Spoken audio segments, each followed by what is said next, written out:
नमस्कार दोस्तों, स्वागत है आप लोगों का मास्क विद्यापीठ के यूट्यूब चैनल पे। तो कैसे हैं आप लोग? आशा करते हैं कि आप लोग अच्छे होंगे एवं अपना पढ़ाई कर रहे होंगे। तो मैं जो है आप लोगों को अभी एमसीक्यू करा रहा हूँ। किस चीज़ का एमसीक्यू करा रहा हूँ? जो मैंने आप लोगों को थ्योरी क्लास दिया है, मैंने आप लोगों को जो है जितना थ्योरी क्लास दिया है उसका मैं अभी एमसीक्यू करवा रहा हूँ। अगर बात किया जाए जो एमसीक्यू अब किस-किस चैप्टर का बच चुका है, तो मैंने अभी आप एक को जो अभी-अभी लाइट चैप्टर थोड़े दिन पहले मैंने आपको कंप्लीट किया था। केवल आप इसी लाइट चैप्टर का जो है वो थ्योरी सॉरी एमसीक्यू बच गया है। तो इसको खत्म करने के बाद आप लोगों को फिर से जो है थ्योरी क्लास लगातार मिलने लगेगा। लाइट चैप्टर का प्रैक्टिस सेट खत्म करने के बाद मैं जो है आप लोगों को ह्यूमन आई पढ़ाऊंगा। क्या पढ़ाऊंगा? ह्यूमन आई यानी कि मानव नेत्र। मानव नेत्र में आप लोगों को पढ़ाऊंगा। तो अगर आप हो सकता है तो आप कहीं से पढ़ के भी आ जाइएगा। पढ़ के आइएगा तो और अच्छे तरीके से समझ आएगा। हालांकि मैं आप लोगों को अपना पूरे अच्छे से बताने का कोशिश करूँगा भी, ताकि आपको अच्छे से समझ आ जाए।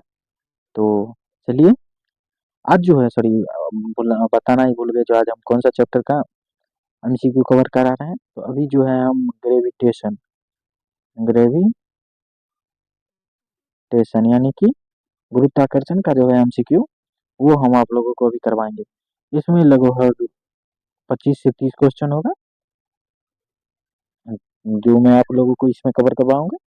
अगर बात किया जाए जो कि ये 25 से 30 क्वेश्चन में पूरा ग्रेविटेशन हम कवर कर लेंगे, तो जी हम आप लोगों को रिवाइज पूरा रिवीजन करवा देंगे। 25 से 30 क्वेश्चन से पूरा रिवीजन करवा देंगे हमारा जो ग्रेविटेशन का चैप्टर था। तो चलिए शुरू करते हैं। हमारा पहला क्वेश्चन क्या है? हमारा पहला क्वेश्चन है जो गुरुत्वाकर्षण का सार्वत्रिक नियम किसने दिया था? गुरुत्वाकर्षण का जो नियम था वो किसने दिया था? गुरुत्वाकर्षण का नियम जो था उन्होंने वो न्यूटन साहब ने दिया था। न्यूटन साहब ने कब दिया था? न्यूटन साहब का जो किताब था 1687 में आया था। क्या नाम था उसका? प्रिंसिपिया। क्या नाम था? प्रिंसिपिया। इसी में उन्होंने गुरुत्वाकर्षण के बारे में बताया था। गुरुत्वाकर्षण बल क्या है? गुरुत्वाकर्षण बल गुरुत्वाकर्षण एक प्रकार का बल है। कैसा बल है? आकर्षण बल है। मान लीजिए ये वस्तु ए है और ये वस्तु बी है। तो प्रत्येक दूसरी वस्तु को अपनी ओर आकर्षित करना चाहती है। ये जो है बी को अपनी ओर आकर्षित करना चाहती है। अगर बी जो है ए को अपनी ओर आकर्षित करना चाहती है। अगर बी का आकर्षण बल ज्यादा हो जाएगा और ए का कम हो जाएगा, तो ए को बी अपनी ओर खींच लेगा।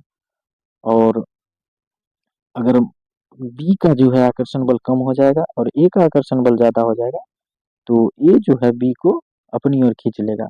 तो यही होता है हमारा गुरुत्वाकर्षण बल। गुरुत्वाकर्षण बल क्या होता है? प्रत्येक वस्तु किसी दूसरी वस्तु को अपनी ओर खींचने में जो आकर्षण बल लगाता है, उसी को हम क्या कहते हैं?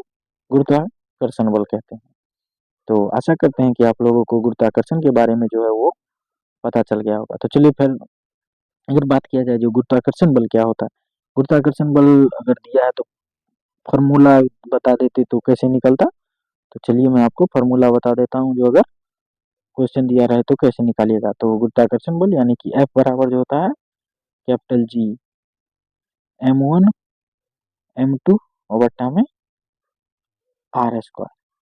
इसी प्रिंसिपिया बुक में ही न्यूटन साहब ने बताया था। क्या बताया था? जो गुरुत्वाकर्षण बल जो होता है, गुरुत्वाकर्षण बल द्रव्यमानों के गुणनफल के m1 m2 के समानुपाती होता है। किसके समानुपाती होता है?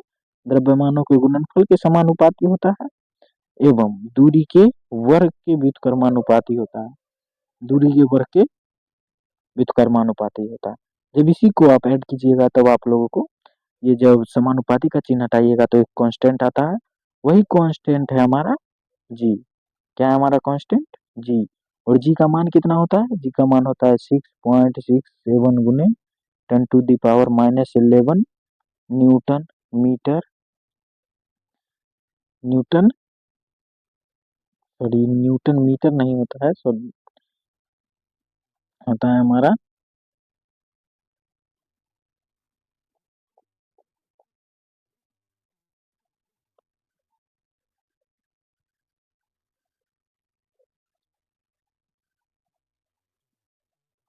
होता है हमारा न्यूटन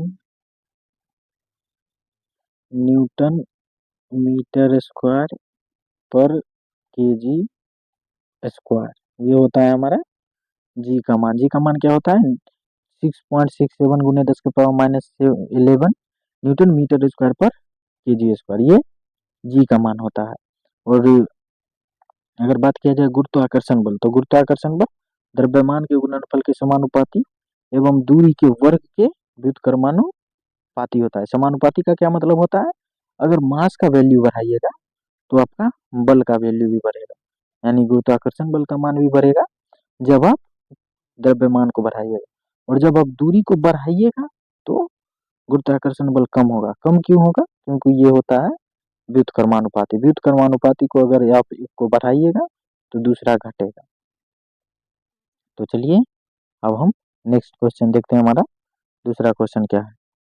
दूसरा क्वेश्चन हमारा है सार्वत्रिक गुरुत्वाकर्षण नियतांक जी का मान क्या होता है। मैंने आपको पिछले क्वेश्चन में बता दिया जी का मान क्या होता है 6.67 गुने न्यूटन मीटर स्क्वायर पर केजी स्क्वायर। आप ये जो है मात्रक ये निकाल भी सकते हैं। चलिए मैं आपको बताता हूँ जो आप जी का जो है मात्रक कैसे निकालिएगा। तो एफ का फॉर्मूला क्या होता है जी m1 m2 बट्टा आर स्क्वायर। ये हो गया आपका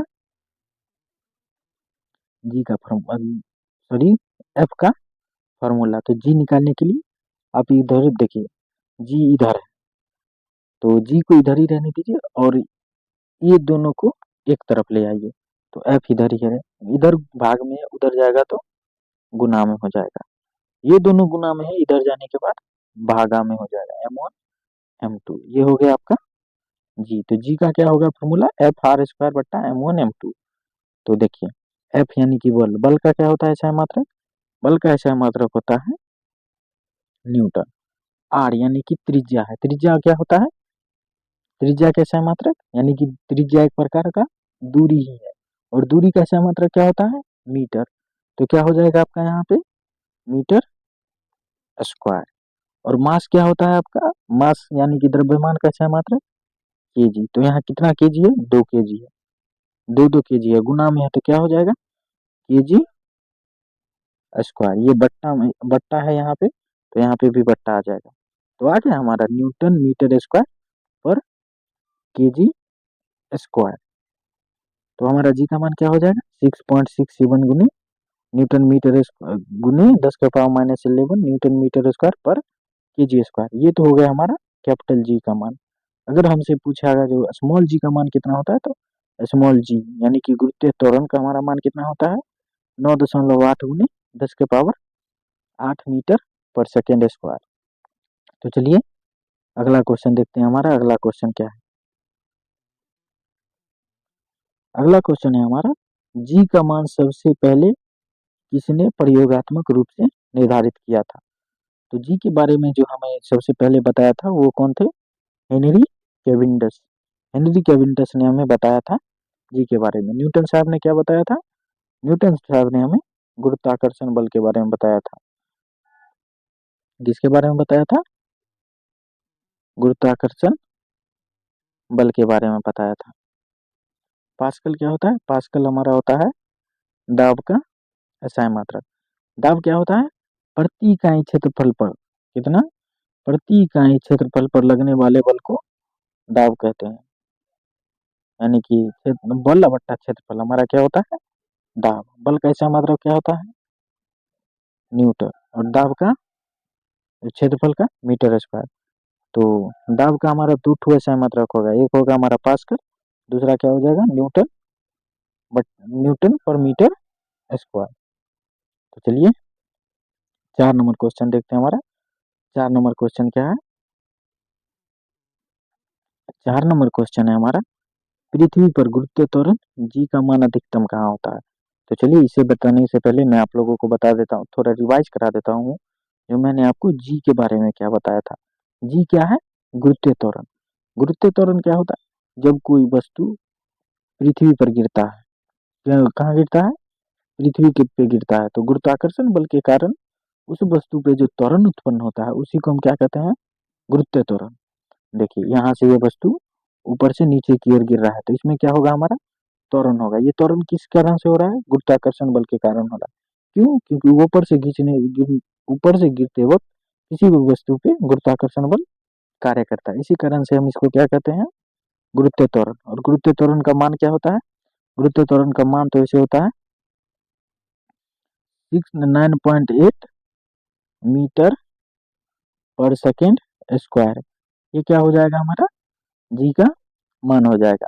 अगर जी निकालना है तो हम कैसे निकालेंगे जी का मान, तो जी का फॉर्मूला क्या होता है, G M of mass of earth, M E क्या हो जाएगा, पृथ्वी का क्षेत्रफल, और आर ई का स्क्वायर। यानी कि जी का मान क्या होता है, स्मॉल जी का मान कैपिटल जी इंटू पृथ्वी का द्रव्यमान और पृथ्वी का त्रिज्या का होल स्क्वायर। तो ये मैंने आप लोगों को जी के बारे में थ्योरी क्लास में बताया था। तो हम इनसे यहाँ पे क्वेश्चन क्या पूछ रहा है, पृथ्वी पर, सॉरी, हमसे हमें पूछ रहा है जो पृथ्वी पर गुरुत्व त्वरण जी का अधिकतम मान कहाँ होगा। देख लीजिए, ये है हमारा पृथ्वी, ये हो गया आपका भूमध्य रेखा, क्या हो गया ये, क्या है हमारा ये है हमारा इक्वेटर। और ये क्या हो गया हमारा, ये हो गया हमारा पोल, क्या हो गया, ये हो गया हमारा पोल। अगर आप इक्वेटर यानी कि भूमध्य रेखा से ध्रुव की ओर जाइएगा, ध्रुव यानी कि पोल, पोल यानी कि ध्रुव, तो जब आप इक्वेटर से यानी कि भूमध्य रेखा से ध्रुव की ओर जाइएगा तो जी का मान बढ़ेगा, क्या होगा, जी का मान बढ़ेगा। क्योंकि ध्रुव भूमध्य रेखा पे जो है हमारा जी का मान 0 होता है, यानी कि बहुत कम होता है, नगण्य, नौ के बराबर होता है। और जब आप ऊपर जाते हैं तो अधिकतम, यानी कि ध्रुव पे हमारा क्या होता है, अधिकतम होता है किसका, जी का मान। इसीलिए 0 से जब आप अधिकतम की ओर जाइएगा तो कैसे होगा, जी का मान बढ़ेगा। इसलिए इक्वेटर से जब आप ध्रुव की ओर जाइएगा तो जी का मान बढ़ेगा। और सेंटर पे जी का मान क्या होता है, 0 होता है। तो हमारा क्वेश्चन क्या पूछ रहा है, पृथ्वी पर गुरुत्व त्वरण का मान अधिकतम कहाँ होता है। तो अधिकतम कहाँ होगा हमारा, अधिकतम होगा ध्रुव पर। और भूमध्य रेखा पे कहाँ होगा, भूमध्य रेखा पे होगा कम, और पृथ्वी के केंद्र में 0। तो चलिए हम अगला क्वेश्चन देखते हैं। अगला क्वेश्चन हमारा क्या है, अगला क्वेश्चन देखिए, पूछ रहा है जो हमसे, भूमध्य रेखा पर जी का मान कैसा होता है, भूमध्य रेखा पर। तो भूमध्य रेखा पर कैसा होता है, न्यूनतम। अधिकतम कहाँ होता है हमारा, अधिकतम होता है ध्रुव यानी कि पोल पे। और केंद्र में क्या होता है हमारा, केंद्र में होता है 0। तो चलिए देखते हैं 6 नंबर क्वेश्चन हमसे क्या पूछ रहा है। 6 नंबर क्वेश्चन हमसे पूछ रहा है जो पृथ्वी के केंद्र पर जी का मान क्या होता है। तो पृथ्वी के केंद्र पे हमारा जी का मान क्या होता है, जी का मान होता है 0। और अधिकतम कहाँ होता है, अधिकतम होता है हमारा ध्रुव पे। और जी का वैसे मान अगर कहीं बनाना है तो आप कैसे लीजिएगा, जी का मान आपको लेना है 9.8 गुने न्यूटन मीटर पर सेकेंड स्क्वायर। तो जी का मान बनाते, क्वेश्चन न्यूमेरिकल बनाते समय ये लेना। अगर पूछे ध्रुव पे कितना होता है तो अधिकतम, और अगर पूछे जो केंद्र पे कितना होता है 0, और भूमध्य रेखा पे न्यूनतम। तो चलिए देखते हैं। देखिए ये हमारा एक तरह से हो गया हमारा न्यूमेरिकल क्वेश्चन। क्या पूछ रहा है हमसे, यदि पृथ्वी की त्रिज्या 1% कम हो जाए और द्रव्यमान समान रहे तो जी पर क्या प्रभाव पड़ेगा। तो कौन सा जी पूछ रहा है हमें, स्मॉल जी। स्मॉल जी क्या होता है, जी एम ऑफ ई यानी कि मास अर्थ और रेडियस ऑफ अर्थ का होल स्क्वायर। तो ये क्या होता है, देखिए जी समानुपाती होता है किसके, मास ऑफ अर्थ के, और जी व्युत्क्रमानुपाती होता है किसके, रेडियस के स्क्वायर के व्युत्क्रमानुपाती होता है। तो हमें क्या पूछ रहा है, पृथ्वी की त्रिज्या 1% कम हो जाए, अगर इसको कम कीजिएगा तो जी का मान क्या हो जाएगा, बढ़ेगा, क्योंकि यहाँ व्युत्क्रमानुपाती है। तो हमसे कितना पूछ रहा है, 1% कम हो जाए तो जी पर क्या प्रभाव पड़ेगा। अगर इसको कम कर देते हैं तो जी का मान क्या हो जाएगा, बढ़ जाएगा। तो हमारा आंसर क्या हो जाएगा, जी का मान बढ़ जाएगा। अगर हम मास को कम करते, मास को हम 1% से कम करते तो हमारा जी का मान भी 1% से कम हो जाता। क्यों, क्योंकि ये समानुपाती होता है। समानुपाती में जो होता है, अगर एक को बढ़ाइएगा तो दूसरा भी बढ़ेगा, अगर एक को घटाइएगा तो दूसरा घट भी जाएगा। और व्युत्क्रमानुपाती में अपोजिट होता है। अपोजिट क्या होता है, अगर आप किसी एक का मान को हम अगर मान लीजिए जी का मान घटा रहे हैं तो सॉरी आर का मान अगर घटा रहे हैं तो जी का मान बढ़ जाएगा। अगर आर का मान हम बढ़ा रहे हैं तब जी का मान घट जाएगा। यहाँ क्या बोला हमें, त्रिज्या कम हो जाए, तो त्रिज्या को हम घटा रहे हैं इसलिए जी का मान हमारा बढ़ जाएगा। चलिए देखते हैं हमारा क्वेश्चन क्या है। 8 नंबर क्वेश्चन है हमारा, चंद्रमा पर किसी वस्तु का भार पृथ्वी पर उसके भार का कितना होता है। तो ये इससे पहले आप ये जान लीजिए, आप लोगों को जो है ये कंफ्यूजन नहीं होना चाहिए कि भार एवं द्रव्यमान दोनों सेम होता है। नहीं, सेम नहीं होता। भार जो होता है, भार ये बदलता है, सभी जगह पे भार बदलते रहता है।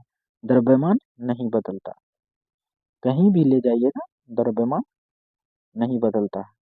भार क्या होता है, भार होता है यानी कि वेट होता है।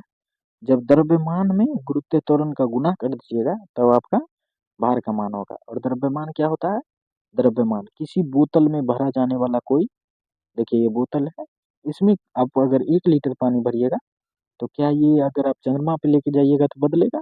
नहीं, नहीं बदलेगा। पृथ्वी पे रखिएगा तो बदलेगा? नहीं बदलेगा। इसमें 1 लीटर रखे हैं तो 1 लीटर ही होगा, इसलिए द्रव्यमान कहीं नहीं बदलता है। अगर बात करें जाए जो भार का ऐसा मात्रक क्या होता है, भार का ऐसा मात्रक होता है न्यूटन, क्योंकि ये एक प्रकार का बल है। क्या है? एक प्रकार का बल है। और द्रव्यमान का ऐसा मात्रक तो आपको पता ही है, जो द्रव्यमान का ऐसा मात्रक केजी होता है। तो हम चलिए ये देखते हैं क्वेश्चन क्या पूछ रहा है। चंद्रमा पर क्या पूछ रहा है, चंद्रमा पर किसी वस्तु का भार पृथ्वी पर उसके भार का कितना गुना होता है। यह है पृथ्वी और ये है आपका चंद्रमा। अगर पृथ्वी पे कोई वस्तु 6 केजी का है तो ये चंद्रमा पे 1 का हो जाएगा। क्यों हो जाएगा? क्योंकि उसके भार का 1/6 गुना होता है। तो 6 का 1/6 क्या हो जाएगा? 1।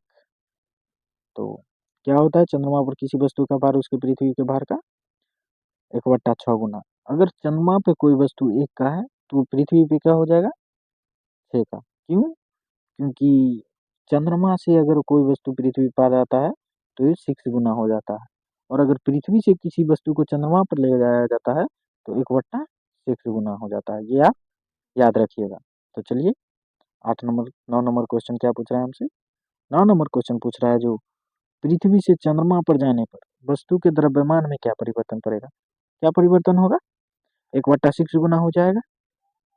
तो सभी लोग ये मार के आगे बढ़ जाइएगा। और ये क्या हो जाएगा आपका, ये आपका गलत हो जाएगा। गलत क्यों हो जाएगा? क्योंकि पीछे की वस्तु में हमसे क्या पूछ रहा था, भार पूछ रहा था। यहाँ क्या पूछ रहा है हमसे, क्या पूछ रहा है, द्रव्यमान में क्या परिवर्तन होगा। तो द्रव्यमान कहीं बदलता है? नहीं, द्रव्यमान कहीं नहीं बदलता है। जैसे कि मैंने आपको बताया था, जो बोतल में अगर आप 1 लीटर पानी लेके चंद्रमा पे जाइए, चाहे आप मंगल पे जाइए, चाहे बुध पे जाइए, चाहे बृहस्पति पे जाइए, चाहे इंग्लैंड जाइए, यूरोप जाइए, रसिया जाइए, चाइना जाइए, कहीं जाइए, वो 1 लीटर 1 लीटर ही रहेगा। वो जब तक आप उसमें से पी नहीं लेते हैं पानी, समझे। तो पीना नहीं, अगर आप वैसे ही लेके घूम रहे हैं, कहीं भी घूमिए, पृथ्वी पे, चंद्रमा पे, फलाना ठिकाना कोई ग्रह पे जाइए, वो 1 केजी का 1 केजी ही रहेगा। तो क्या होगा, द्रव्यमान में क्या परिवर्तन होगा, द्रव्यमान अपरिवर्तित रहता है।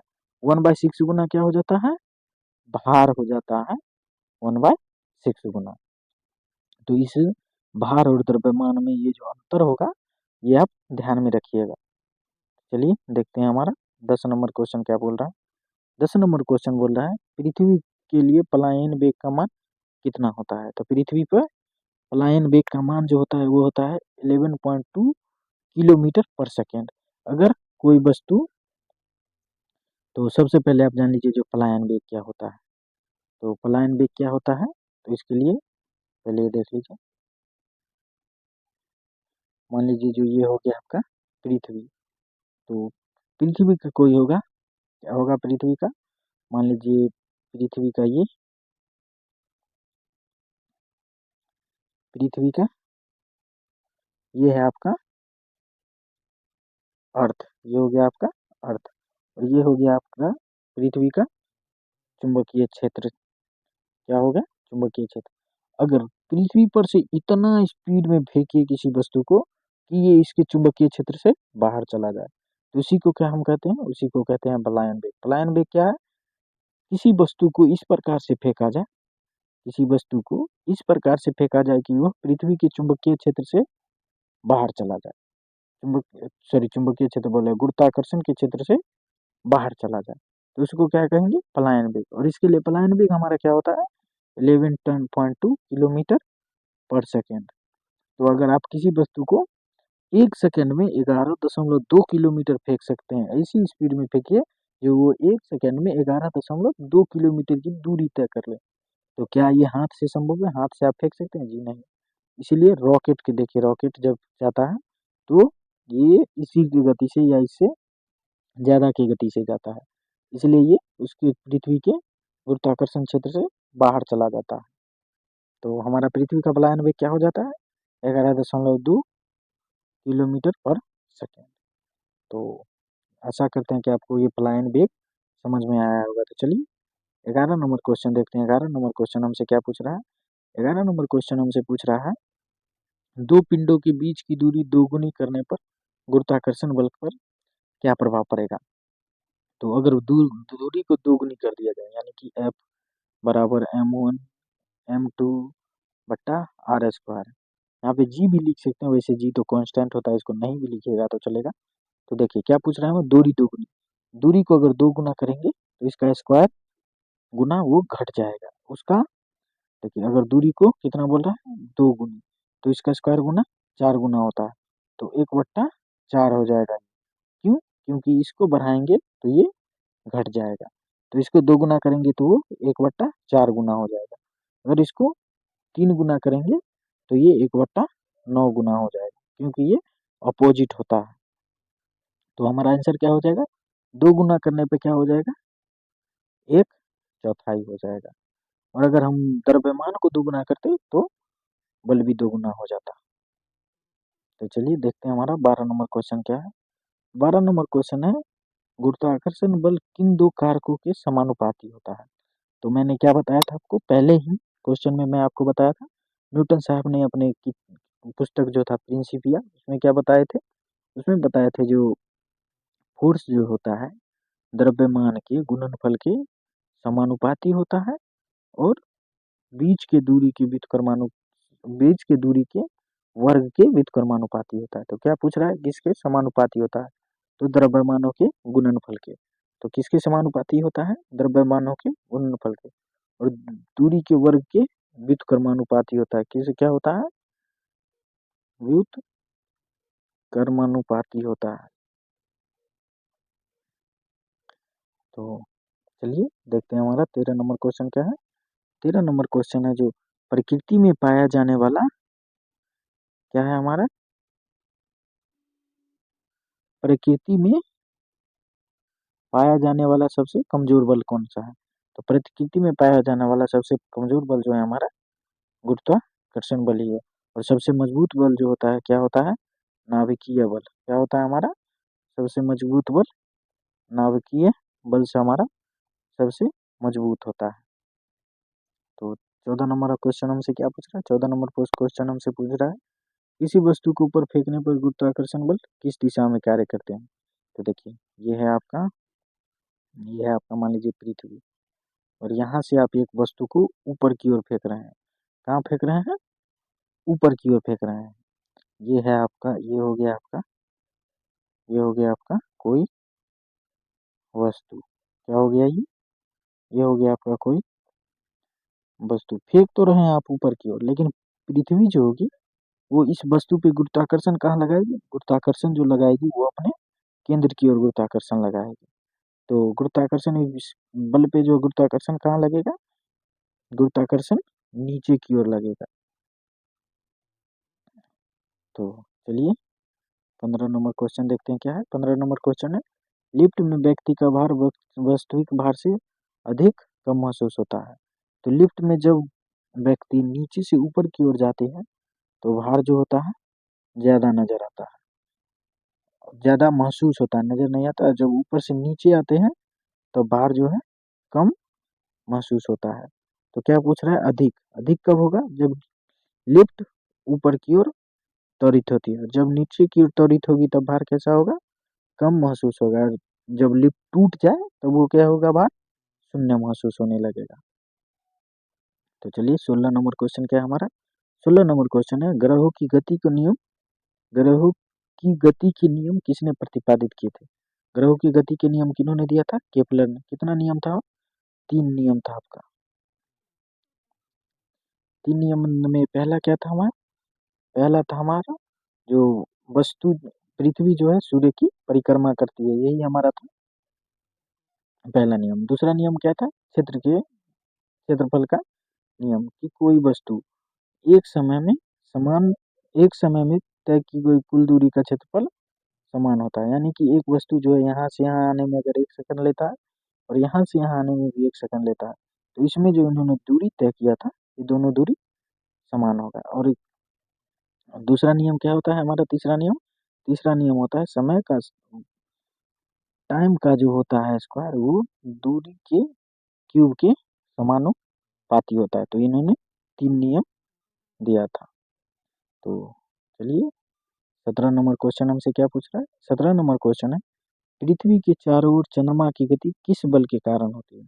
पृथ्वी के चारों ओर चंद्रमा की गति किस बल के कारण होती है। तो वो होती है हमारे अभिकेंद्र बल के कारण।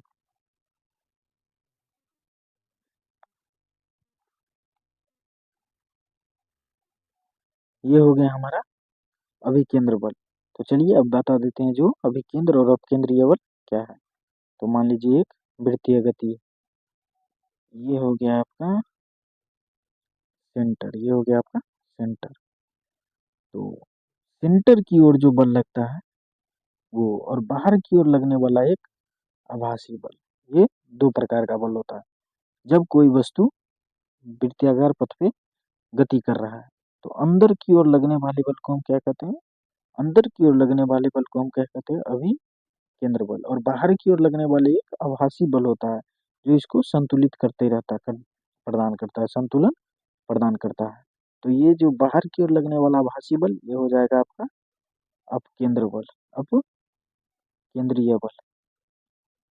और अंदर की ओर लगने वाला बल क्या होगा हमारा, अभिकेंद्रीय बल। तो 18 नंबर क्वेश्चन हमारा क्या है, 18 नंबर क्वेश्चन है, निर्वात में लोहा, कागज और पत्थर को एक साथ गिराने पर कौन जमीन पर पहुंचेगा, कौन पहले जमीन पर पहुंचेगा। तो अगर आप निर्वात में किसी भी चीज को गिराइएगा, वो जो होगा तीनों एक साथ गिराएगा। अगर वातावरण में गिराइएगा तो भारी चीज जो होगा वो पहले गिरेगा, उससे कम भारी चीज उसके बाद, और सबसे हल्का चीज सबसे लास्ट में गिरेगा। अगर आप इसको निर्वात में गिराइएगा तो तीनों एक समान समय में आके गिरेगा, तीनों एक ही समान समय में आके गिरेगा। तो चलिए 19 नंबर क्वेश्चन क्या है हमारा। 19 नंबर क्वेश्चन है जो पलायन वेग किस पर निर्भर नहीं करता है। तो पलायन वेग वस्तु के द्रव्यमान पर निर्भर नहीं करता, ग्रह के द्रव्यमान पर निर्भर करता है, और ग्रह की त्रिज्या पर भी निर्भर करता है, और ग्रह के गुरुत्वीय स्थिरांक यानी कि जी पर भी निर्भर ही करता है। तो चलिए 20 नंबर क्वेश्चन देखते हैं हमारा क्या है। 20 नंबर क्वेश्चन, 20 नंबर क्वेश्चन है, कृत्रिम उपग्रह में भारहीनता का अनुभव क्यों होता है। कृत्रिम उपग्रह में भारहीनता का अनुभव इसलिए होता है क्योंकि उपग्रह की गति के कारण अभिकेंद्र बल गुरुत्वाकर्षण बल को संतुलित कर देता है। अभिकेंद्रीय बल गुरुत्वाकर्षण बल को क्या कर देता है, संतुलित कर देता है। तो चलिए 21 नंबर क्वेश्चन देखते हैं। 21 नंबर क्वेश्चन हमें से क्या पूछ रहा है, 21 नंबर क्वेश्चन हमसे पूछ रहा है, गुरुत्वाकर्षण के कारण त्वरण का ऐसा मात्रक क्या होता है। यानी कि जी का मान हमसे पूछ रहा है। जी भी एक प्रकार का त्वरण ही है।